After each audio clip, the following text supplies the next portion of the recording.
ಎಲ್ರಿಗೂ ನಮಸ್ಕಾರ. ಇವತ್ತು ನಾನು ಮತ್ತೆ ಇನ್ನೊಂದು ಸಕ್ಸಸ್ ಸ್ಟೋರಿನ ನಿಮ್ಮ ಮುಂದೆ ತಂದಿದ್ದೀನಿ.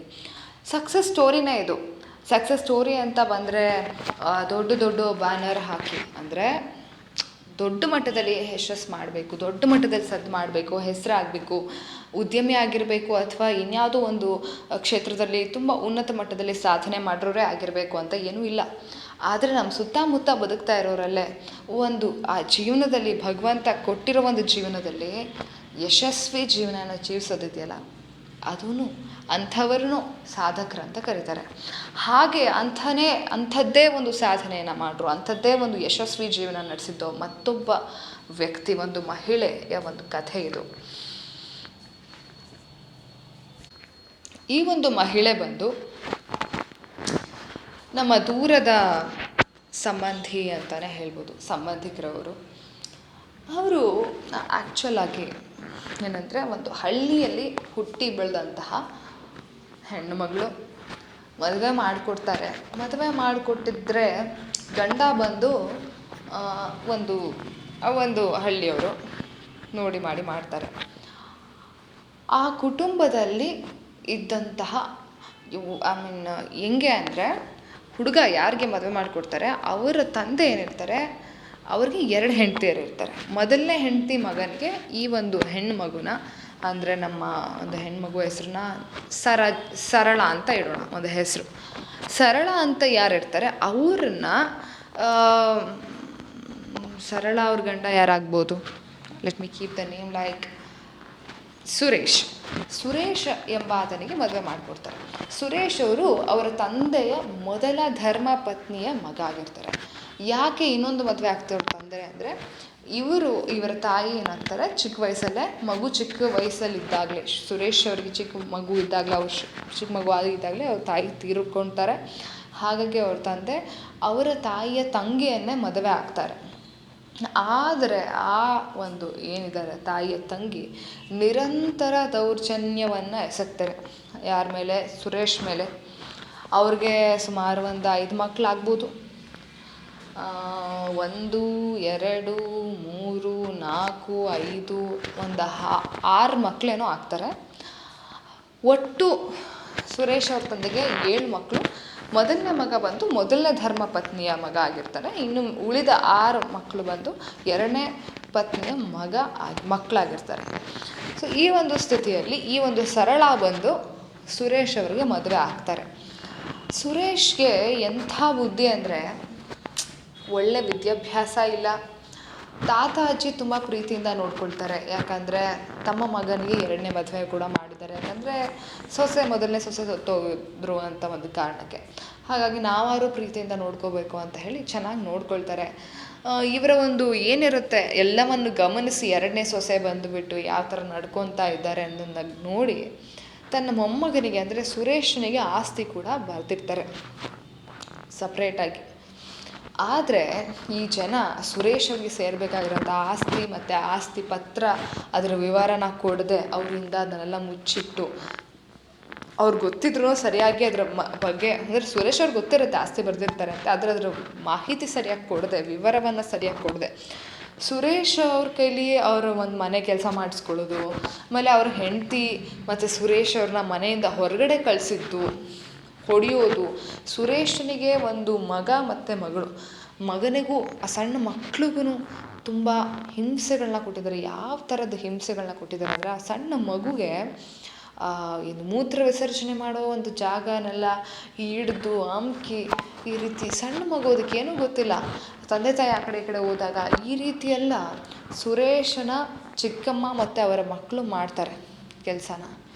ಅಂದರೆ ಆಸ್ತಿಗೋಸ್ಕರ ಯಾವ ಥರ ಜನ ಇರ್ತಾರೆ ಅಂದರೆ ಆ ಥರ ಜನ ಇರ್ತಾರೆ. ಸೊ ಇದು ಅವರ ಒಂದು ಟೋಟಲ್ ಸ್ಟೋರಿ ಆಗಿರುತ್ತೆ. ಇಲ್ಲಿ ಸರಳ ಅವರು ಈ ಒಂದು ಕಥೆಯ ಹೀರೋಯಿನ್ ಅಂತ ಹೇಳ್ಬೋದು. ಕಾರಣ ಏನಂದರೆ, ಸುರೇಶ್ ಅವ್ರನ್ನ ಅವ್ರ ಮನೆಯಿಂದ ಹೊರಗೆ ದಬ್ಬಿದ ನಂತರ ಸುರೇಶ್ ಅವರಿಗೆ ಆಗಲೇ 2 ಮಕ್ಕಳು ಮತ್ತು ಸರಳ ಅನ್ನೋ ಒಂದು ಪತ್ನಿ ಕೂಡ ಆಗಿರ್ತಾರೆ, ವಿವಾಹ ಆಗಿರುತ್ತೆ. ಆದರೆ ಎಲ್ಲಿಗೆ ಹೋಗಬೇಕು ಅಂತ ಗೊತ್ತಿರಲ್ಲ. ಆವಾಗ ಬಂದಿದ್ದೆ ಸರಳ ಅವರ ತವರ ಮನೆಗೆ. ತವರ ಮನೆಯವರು ಸರಳನಿಗೆ ಒಂದಷ್ಟು ಜಾಗನ ಕೊಟ್ಟು ಮನೆ ಕಟ್ಕೊಳ್ಳಿ ಅಂತ ಹೇಳಿ ಒಂದು ಶೀಟ್ ಮನೆ, ಒಂದು ಸುಮಾರಾಗಿರೋ ಒಂದು ಮನೆನ ಅವರ ಹಳ್ಳಿಯಲ್ಲಿ ಜಾಗ ಮಾಡಿಕೊಡ್ತಾರೆ. ಸರಳ ಮದುವೆ ಆದ ನಂತರನೂ ತುಂಬಾ ಯೋಚನೆ ಇರುತ್ತೆ. ಯಾಕಂದರೆ 2 ಮಕ್ಕಳು ಆಗಿದ್ದಾವೆ, ಸಾಕಬೇಕು, ಸಲಹಬೇಕು, ಗಂಡನಿಗೆ ಸರಿಯಾದ ಒಂದು ಕೆಲಸ ಇಲ್ಲ, ಅಲ್ಲಿ ಕೆಲಸ ಮಾಡೋರು ಯಾರೂ ಇಲ್ಲ ಆಗಿನ ಕಾಲದಲ್ಲಿ. ಅಂದರೆ ಅವರ ಒಂದು ಏನು ಸುರೇಶರಿಗೆ ಸರಿಸಮಾನ ಆದರೆ ಅವ್ರ ತಮ್ಮ ಅಣ್ಣ, ಆ ಒಂದು ಕಾಲ ಅವರ ಒಂದು ಕುಟುಂಬದಲ್ಲಿ ಕೆಲಸಕ್ಕೆ ಹೋಗೋ ಅಂಥ ಪ್ರಮೇಯ ಯಾರಿಗೂ ಇರಲ್ಲ. ಅವರೇನಂದರೆ ಜಮೀನು ಗದ್ದೆನ ಉಳೋದು ಈ ರೀತಿ ಕೆಲಸ ನೋಡ್ತಾ ಇರ್ತಾರೆ. ಆದರೆ ಇವರಿಗೆ ಜಮೀನು ಕೊಡೋದಿಲ್ಲ, ಗದ್ದೆನೂ ಕೊಡೋದಿಲ್ಲ, ಅವ್ರಿಗೆ ಅಲ್ಲಿಗೆ ಬರೋಕ್ಕೆ ಕೂಡ ಬಿಡಲ್ಲ. ಅವ್ರ ಊರಿಂದನೇ ಹೊರಗಟ್ಬಿಟ್ಟಿರ್ತಾರೆ. ಹೆಂಡತಿ ಊರಲ್ಲಿ ಬದುಕ್ತಾ ಇರ್ತಾರೆ. ಸುರೇಶ್ ಅವರು ತುಂಬ ಜವಾಬ್ದಾರಿಯುತವಾದ ಮನುಷ್ಯನೂ ಆಗಿರಲ್ಲ. ಆವಾಗಲಿಂದನೂ ಅಲ್ಲೋಗೋದು ಇಲ್ಲೋಗೋದು, 15 ದಿನ 20 ದಿನದ ತನಕ ಮನೆಗೆ ಬರೋದಿಲ್ಲ. ಏನು ಮಾಡ್ತಾಯಿದ್ರು ಅಂತ ಗೊತ್ತಿಲ್ಲ. ಸಿಟಿಗೆ ಬರೋದು, ಹಳ್ಳಿಯಿಂದ ಸಿಟಿಲಿ ಬಂದು ಸಣ್ಣ ಪುಟ್ಟ ಕೆಲಸ ಮಾಡೋದು. ಆ ಸಣ್ಣ ಪುಟ್ಟ ಕೆಲಸ ಮಾಡಬೇಕಾದ್ರೆ ಸಂಪಾದಿಸಿದ ದುಡ್ಡಲ್ಲಿ ಅವರ ಒಂದು ಏನಿದೆ ಬೀಡಿನೋ ಸಿಗ್ರೇಟೋ ಈ ಥರ, ಆಮೇಲೆ ಅಥವಾ ಮೇ ಬಿ ಇಸ್ಪಿಟ್ ಅಂತ ಏನಂತಾರೆ ಕಾರ್ಡ್ಸ್ ಇರಬಹುದು, ಗೊತ್ತಿಲ್ಲ ನನಗೆ ಅದ್ರ ಬಗ್ಗೆ ಸರಿಯಾಗಿ ಮಾಹಿತಿ ಗೊತ್ತಿಲ್ಲ. ಯಾಕಂದರೆ ಗೊತ್ತಿಲ್ಲದೆ ನಾವು ಮಾತಾಡಬಾರ್ದು. ಈ ರೀತಿ ತುಂಬ ಬೇಜವಾಬ್ದಾರಿ. ಅಂದರೆ ಇದನ್ನೆಲ್ಲ ಮಾಡದೇ ಇದ್ರೂ ಮನೆಗೆ ಹೋಗ್ತಾ ಇರಲಿಲ್ಲ ಸರಿಯಾಗಿ, ಮಕ್ಳು ನೋಡ್ಕೊಳ್ತಾ ಇರಲಿಲ್ಲ, ಕೆಲಸ ಮಾಡಿ ದುಡ್ದು ಸಂಪಾದನೆ ಮಾಡಿ ಮಕ್ಳಿಗೆ ತಂದಾಕ್ಬಿಟ್ಟು ನೋಡ್ಕೋಬೇಕು ಅಂತ ಇರಲಿಲ್ಲ. ತಮ್ಮಷ್ಟಕ್ಕೆ ತಾವು ಸುತ್ಕೊಂಡು ಮಾಡಿಕೊಂಡು ಬಸ್ಸಲ್ಲಿ ಹಳ್ಳಿಗೂ ಸಿಟಿಗೂ ಓಡಾಡಿಕೊಂಡು ಮನ್ಸಿಗೆ ಬಂದಾಗ ಮನೆಗೆ ಹೋಗ್ತಾಯಿದ್ರು. ಈ ಥರ ಇದ್ದರು. ಒಟ್ಟಿನಲ್ಲಿ ಏನಂದರೆ ವ್ಯಕ್ತಿ ಯಾವತ್ತೂ ಜವಾಬ್ದಾರಿ ಅನ್ನೋ ಒಂದು ತನ್ನ ಸಂಸಾರಕ್ಕೆ ಹೆಗಲು ಕೊಟ್ಟು ನಿಂತಿದ್ದೇ ಇಲ್ಲ. ಸರಳ ಏನು ಮಾಡಬೇಕು, ಎಷ್ಟು ಅಂತ ತವರ ಮನೆ ಮೇಲೆ ಅವರು ಡಿಪೆಂಡ್ ಆಗೋಕ್ಕಾಗತ್ತೆ, ಕೇಳೋಕ್ಕಾಗತ್ತೆ. ಯಾಕಂದರೆ ಅವ್ರಿಗೂ ಅಣ್ಣ ತಮ್ಮ ಅಕ್ಕ ತಂಗಿ ಬೇರೆಯವರು ಇರ್ತಾರೆ. ಆದರೂ ಅವ್ರು ತುಂಬ ಒಳ್ಳೆಯ ಒಂದು ತವರ ಮನೆಯಲ್ಲಿ ಒಂದು ಒಳ್ಳೆ ಒಂದು ಸಹಕಾರ ಸಿಕ್ಕಿದ್ರಿಂದ ಒಂದು ಶೀಟಿನ ಮನೆ ಕಟ್ಕೊತಾರೆ. ಮಕ್ಳಿಗೂ ವಿದ್ಯಾಭ್ಯಾಸ ಹಳ್ಳಿಲೇ ಕೊಡಿಸ್ತಾರೆ, ಹೆಸರಿಡ್ತಾರೆ, ಅವರೇ ಎಲ್ಲ ಜವಾಬ್ದಾರಿನೂ ತೊಗೋತಾರೆ. ಮಗುಗೇನೋ ಆಪ್ರೇಷನ್ ಆಗುತ್ತೆ, ಅದಕ್ಕೂ ಇನ್ನೊಂದು ಮಗನಿಗೇನೋ ಆಕ್ಸಿಡೆಂಟ್ ಆಗುತ್ತೆ, ಅದಕ್ಕೂ ಆಪ್ರೇಷನ್ ಆವಾಗಲೂ ಮಾಡಿಸ್ಬೇಕು. ಏನೇನೋ ಮಾಡಿ ಸಾಲ ಮಾಡಿ ಸೋಲ ಮಾಡಿ ಅದನ್ನು ತೀರ್ಸೋಕ್ಕೆ ಏನು ಮಾಡ್ತಾರೆ, ಮನೆ ಅಕ್ಕಪಕ್ಕ ಸುತ್ತಮುತ್ತ ಒಂದಷ್ಟು ಹೂವಿನ ಗಿಡಗಳು ಹಾಕ್ತಾರೆ, ಹೂ ಕಟ್ಟೋದು, ಆಮೇಲೆ ಹೂ ಮಾರೋದು. ಈ ರೀತಿ ಆ ಹೂ ಮಾರೋದ್ರಿಂದನೇ ದಿನ ಒಂದು 100 ರೂಪಾಯಿ. ಇನ್ನೂ ಏನೇನೆಲ್ಲ ಹಳ್ಳಿಯಲ್ಲಿ ಏನು ಮಾಡ್ಬೋದು, ಯಾವುದರಿಂದ ಆದಾಯ ಬರುತ್ತೆ, ಸಣ್ಣ ಪುಟ್ಟ ಕೆಲಸಗಳನ್ನ ಮಾಡಿ ಮನೆಯಲ್ಲಿ ಮಕ್ಕಳನ್ನ ಸಾಕಿ.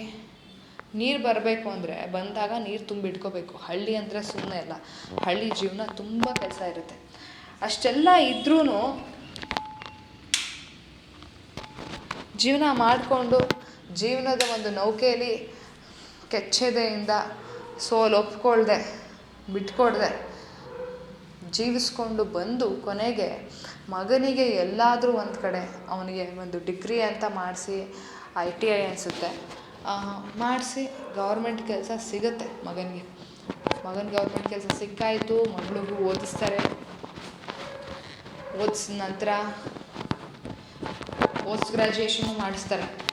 ಹೆಂಗೆ ಓಪನ್ ಯೂನಿವರ್ಸಿಟಿಯಿಂದ ಕಟ್ಟಿ ಮಾಡಿಸಿ ಚಿಕ್ಕ ಪುಟ್ಟ ದುಡ್ಡು ಸೇವಿಂಗ್ಸ್ ಪ್ರತಿಯೊಂದೂ ಒಂದೊಂದು ರೂಪಾಯಿನ ಲೆಕ್ಕ ಇಟ್ಟು ಎಲ್ಲೂ ಬೇಡದಿರೋ ಖರ್ಚು ಮಾಡದೆ ಬದುಕಿ, ಆಮೇಲೆ ಅವ್ರ ಹತ್ರ ಹಂಗೂ ಹಿಂಗೂ ಮಾಡಿ ಸ್ವಲ್ಪ ಗದ್ದೆ ಬಿಡಿಸ್ಕೊಂಡು ಏನೇನೋ ಮಾಡಿ ಒಪ್ಪಿಸಿ ಕರೆದು ಜೀವನದಲ್ಲಿ ಮಗಳಿಗೂ ಕೊನೆಗೆ ಒಂದೊಂದು ರೂಪಾಯಿ ಕೂಡಿಸಿ ಒಂದು ಸ್ವಲ್ಪ ಒಡವೆ ಮಾಡಿಸಿ ಚೀಟಿ ಹಾಕಿ ಕೊನೆಗೆ ಮಗಳಿಗೂ ಮದುವೆ ಮಾಡ್ತಾರೆ. ಮಗಳಿಗೂ ಗೌರ್ಮೆಂಟ್ ಕೆಲಸದಲ್ಲಿರೋ ಒಂದು ಹುಡುಗನೂ ಚೆನ್ನಾಗಿದ್ದಾನೆ, ಸೊಸೆನೂ ಚೆನ್ನಾಗಿದ್ದಾನೆ, ಅಳಿಯ ಸೊಸೆ ಇಬ್ಬರು ಚೆನ್ನಾಗಿದ್ದಾರೆ. ಒಳ್ಳೆ ಕಡೆ ಮದುವೆ ಮಾಡ್ತಾರೆ.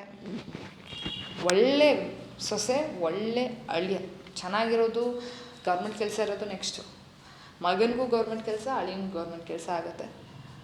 ಗಂಡನ ಕೆಲಸ ಇಲ್ಲ ಅಂತ ಜನ ಎಲ್ಲ ಹಂಗಿಸೋದು ಎಲ್ಲ ಮಾಡ್ತಾಯಿರ್ತಾರೆ. ಅಟ್ಲೀಸ್ಟ್ ಆ ರೀತಿ ಒಂದು ಅವ್ರ ಜೀವನ ಒಂದು ಹಂತ ತಲುಪತ್ತೆ.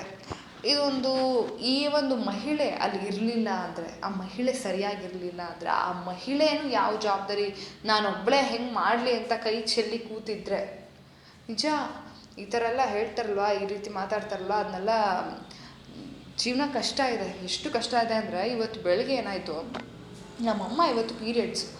ನಮ್ಮಮ್ಮ ಪೀರಿಯಡ್ಸ್ ನೆನ್ನೆ ರಾತ್ರಿ ಪೀರಿಯಡ್ಸ್ ಆಗಿರೋದ್ರಿಂದ ನಾನೇ ತಿಂಡಿ ಅಡುಗೆ ಮನೇಲಿ ಕ್ಲೀನಿಂಗ್ ಮಾಡಬೇಕು, ನನ್ನ ಕೆಲಸಗಳನ್ನ ಮಾಡ್ಕೋಬೇಕು, ಆಮೇಲೆ ಟ್ಯೂಷನ್ ಮಾಡಬೇಕು. ನನಗೆ ಎಷ್ಟು ಹಿಂಸೆ ಅಂದರೆ ಚಿತ್ರ ಹಿಂಸೆ ಥರ ಆಗೋಯ್ತು ನನಗೆ. ಬೆಳಗ್ಗೆಯಿಂದ ಇಷ್ಟೊಂದು ಕೆಲಸ ನಾನು ನೆಮ್ಮದಿಯಾಗಿ ಇಲ್ಲವೇ ಇಲ್ಲ ಇವತ್ತು.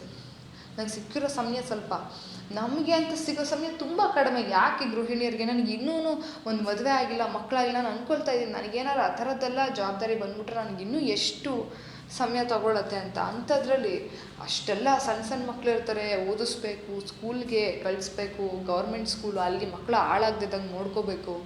ಅವ್ರ ಜೊತೆಗೆ ಅವ್ರಿಗೆ ತಿಂಡಿ ಊಟ ಅಂತೆಲ್ಲ ಮನೆಯಲ್ಲೆಲ್ಲ ಒಂದು ಸೌರಿಸಿ ಮಾಡಿ ಕ್ಲೀನಾಗಿ ಇಟ್ಕೊಂಡು, ಇಲ್ಲಿ ಹೂ ಕಟ್ಟು ಇನ್ನೇನೋ ಒಂದು ಮಾಡು, ತನ್ನ ಉಳಿವಿಗಾಗಿ. ಯಾಕಂದರೆ ಆಧಾರ ಸ್ತಂಭವಾಗಿ ನಿಂತ್ಕೋಬೇಕಾದ್ರೆ ಗಂಡನೇ ಏನೂ ಮಾಡ್ತಾಯಿಲ್ಲ ಅಂದರೆ ಇವ್ರು ಏನೋ ಯಾವುದೋ ಒಂದು ರೀತಿಲಿ ಆದಾಯನ ಸೃಷ್ಟಿ ಮಾಡ್ಕೊಳ್ಳೋಕ್ಕೆ ಎಷ್ಟು ಕಷ್ಟಪಟ್ಟಿರ್ತಾರೆ.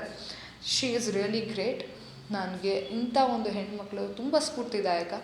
ಅವ್ರಿಗೆ ಏನೋ ದೊಡ್ಡ ಸಾಧನೆ ಮಾಡಿದ್ರೆ ಅಂತ ಅರ್ಜುನ ಅವಾರ್ಡು, ಪದ್ಮಶ್ರೀ ಇದೆಲ್ಲ ಕೊಟ್ಟಿಲ್ಲದೆ ಇರ್ಬೋದು, ಆದರೆ ತುಂಬ ಕಷ್ಟ ಇರುತ್ತೆ. ಹಳ್ಳಿಗಳಲ್ಲಿ ಇನ್ನೂ ಮಾತಾಡ್ತಾರೆ ಚುಚ್ಚಂಗೆ.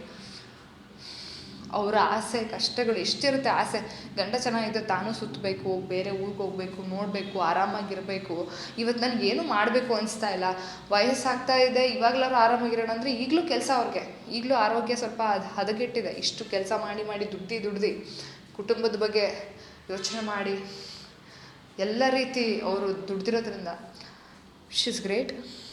ಮತ್ತು ತುಂಬಾ ಖುಷಿ ಆಗುತ್ತೆ ಇಂಥವ್ರಿಂದ ತುಂಬ ಸ್ಫೂರ್ತಿದಾಯಕ. ನಾನು ಅಂದ್ಕೊಳ್ತಾ ಇದ್ದೆ ಮನೆ ಕೆಲಸ ಮಾಡೋದು ಏನು ಅಂತ, ಅದಕ್ಕೆಲ್ಲ ಯಾವ ಬೆಲೆ ಅಂತ. ಮನೆ ಕೆಲಸ ಮಾಡೋಕ್ಕೂ ಆಗಲ್ಲ, ನಮ್ಮಂಥವ್ರ ಕೈಯಲ್ಲಿ ಮಾತಾಡ್ತೀವಲ್ಲ ಅಷ್ಟು ಮಾಡೋಕ್ಕೂ ದಮ್ ಬೇಕು. ನಮ್ಮ ತಾಯಂದಿರು ನೋಡಿ ಕಲ್ತ್ಕೋಬೇಕು.